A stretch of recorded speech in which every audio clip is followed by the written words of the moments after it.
Peace in, folks. How you doing? Use the force. Positive mental attitude. We like to try, right? There's enough negativity going on around the world. How much do we have to ignore to be civil, right? Seriously, how much do we have to ignore to be civil? So, I was chatting with someone the other day and they mentioned that film Wall-E, right? The little robot. And I'd sort of forgotten about it. And it's basically where all the humans end up in these bubbles. They're not even like they're having to leave the planet because they're destroying it. But they're not even walking. They're just in these bubbles locked into these screens, like droned out. I'm not saying that's where we're going. However, I'm saying that is a possibility, right? We're not mindful about what we're doing, about what we're letting happen, right? Like, who's making what decisions and why? I don't want to make any decisions, yet I want to have a hand in making them all. You know, I have the right to do what the fuck I like with my body.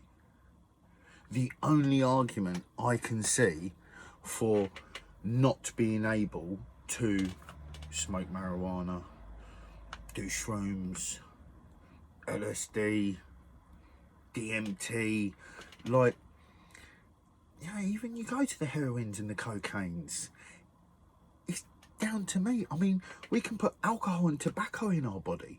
So what am I saying? It's a mindset we're looking at in society. This is why I bang on about psychological activists, awareness. Do you know what I mean? Because when you look at what we live in, it's bonkers. So, way before COVID it needed change. Way before COVID I was running my mouth saying, "Oi, look at this, what the fuck's going on?" You know, and before that, I was trapped in the Matrix, right? One of the opening lines from our newest song, which I shall have online today. So you can check it out. I'll be performing it at the end of the month. So, yeah, I'm looking forward to that. So, we've got many reasons to spend a small amount of time each day asking some questions and just going, what the fuck do we live in and where's it going? Because we've just had a huge demonstration on what a corrupt government looks like when they've got control, because a caring body that was in charge of making choices for the people for their benefit, which isn't what we have, right? But a group of people like that wouldn't have fucking pushed lockdown like this. This is not a lockdown level fucking event. That's obvious by the numbers. Look at the last 5 years of the death rates. There's no spikes this year, which is strange. I know COVID's real. It's just how real is it? And these are questions we got to ask. The answers aren't definitive and they're not like, but there's enough things that point going, well, this don't add up, and that don't add up. So something ain't right. And as long as we know that, we know to go, let me take some caution here. You want me to vote for what now? No. There is no democracy for the people. There is a fake democracy that serves the ruling classes and their chums. Globally, that's what we face. And you look at the coups, you look at the military coups. I was just going to try and read it another way, but whatever. But you just have a little look around the world and bin that off, bruv. I can just hear you licking in the background, Zig. It's most frustrating. My dog really, really likes to lick my hand.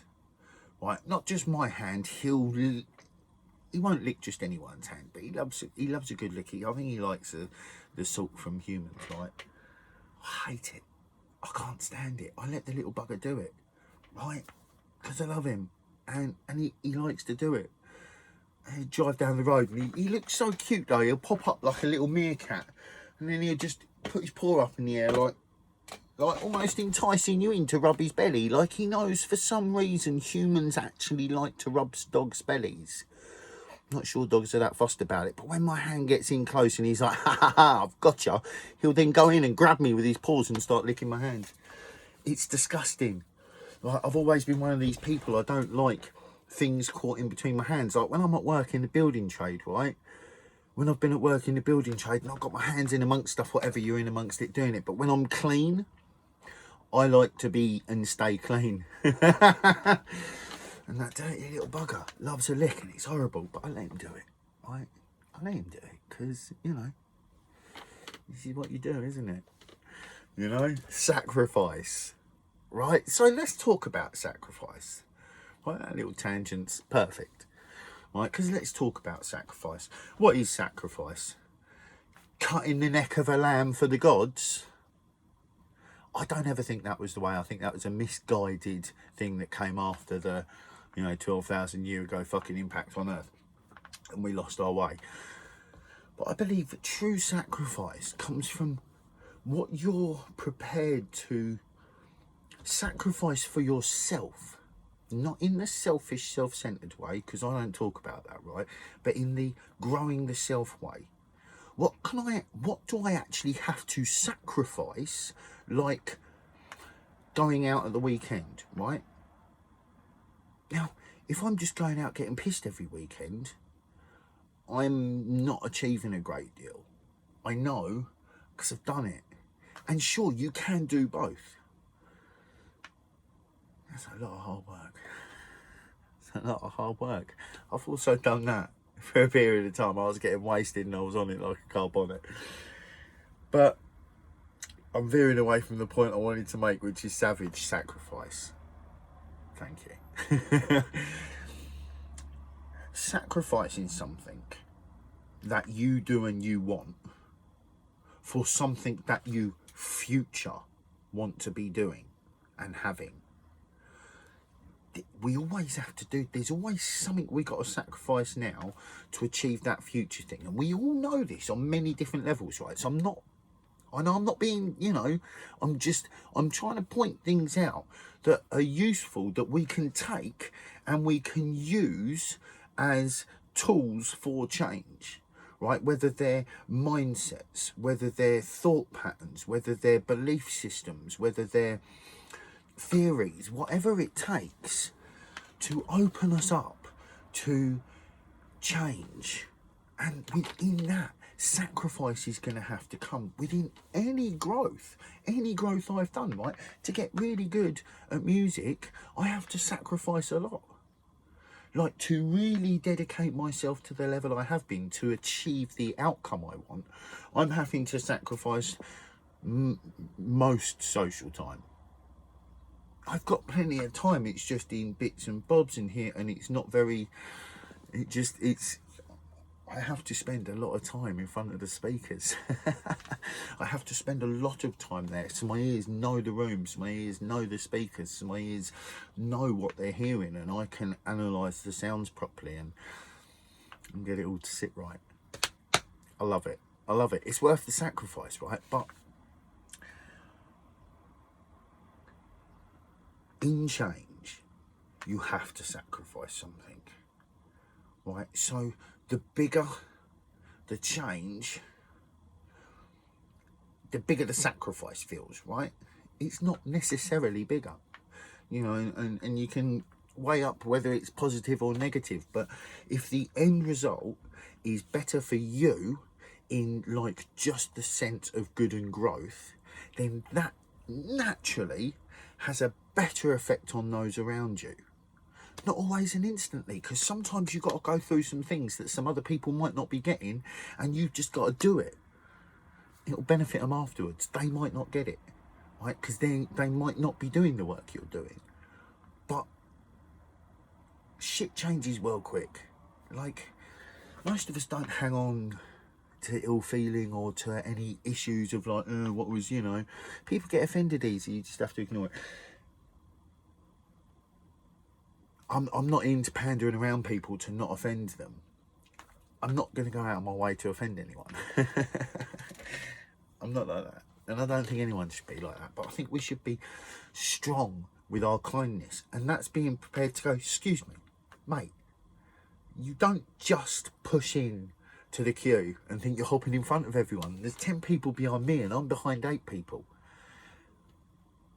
You know, like there's a strength in kindness where you stand up for what is just fair, right? It's just what's fair. When I'm driving down the road, I try to let many people out, and I always think to myself, well, the people I don't let out probably needed a lesson in patience. Maybe they'd just been really rude to someone that morning and they needed to sit there and wait their turn, right? Because sometimes the thing you do that might feel like, oh, that was a bit fucking like blunt, was exactly what someone needed to hear, even if they didn't want to hear it. Because what we need and what we want are often different, right? What I want and what I feel life needs, similar but different. You know, I don't want to have to, like, I wish I was born into the society that didn't have the hierarchical structure with the fucking power hungry war mongering fucking leaders, right? I wish I wasn't born into that. I wish I wasn't born on a planet that had this infection, but I am. So to me, I'm like, all right, well, the only option I see is to just push for a new way. You know, that used to be more in the attacking the system directly in any way, shape or form in, you know, what I said and what I did. And, you know, I still believe that. But now the realisation is setting after quite a few years that this really isn't going to happen quickly. I had some hopes that there might be this potential 5-10 year turnaround, and that was romantic at best. So I realise this is long haul. So I'm very much trying to adjust myself to that, right? That's the change I'm having, because I'm impatient. I'm a bull in a china shop. I want it yesterday. I was raised in consumerism. I'm still working on that. Right? So we've got things we're going to need to sacrifice. And the quicker we get to starting them small little baby steps, whatever stage, whatever you're doing, I'm talking about me still in what I do. I still have to sacrifice. I still have to sit there and go, right, you know, look at the lay of the land and go, right, I need to do this. I've got to get through like that. So realistically, I've got to start altering that like that so that I can do that, you know. And this is shit I didn't used to do, because I was just like, fuck it, whatever, bullying in a china shop, going in, I'll just get out of it what I get out of it now, and I'm good with that. You know, in situations, because I've never had like this, oh, I need to be like set for the future type of thing, because I can always generate money, whatever, right? It's not hard. If you want to work, you fucking go and work. Although obviously that's going to get increasingly harder, depending on what these fucking criminals do, right? So, you know, the loonies are running the asylum. Hit like, right? For the loonies. No loonies running the asylum. Hit like, right? We wonder if we're doing it the right side. I hope so. I'm new to this like hitting business. Why are we hitting like? No, not to make John famous. John doesn't want to be famous. I want to spread a lot of words, so I want to be well known, but I don't want to be famous. Hit like. Why are we hitting like? To beat the algorithms, right? To get the conversation out there. We want the conversation wide. I want people to converse more about this stuff. You know, the appetite for it is out there, right? People are eating 3-4 hour conversations. I hope to have them in the future. You know, for me, this food for thought, I want to generate it further so that I can have conversations with people. And I more want to have conversations with just like, not, you know, doctors and, you know, the Jordan Petersons and the blah blah blahs of the world, but firemen, nurses, dustmen, bakers, mums, dads.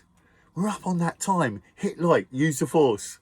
Positive mental attitude. Be calm in your thoughts to yourselves like you would for others. Keep loving your hearts for yourselves like you would for others. And let's get it. You know what, John? Awareness, of course. Peace in.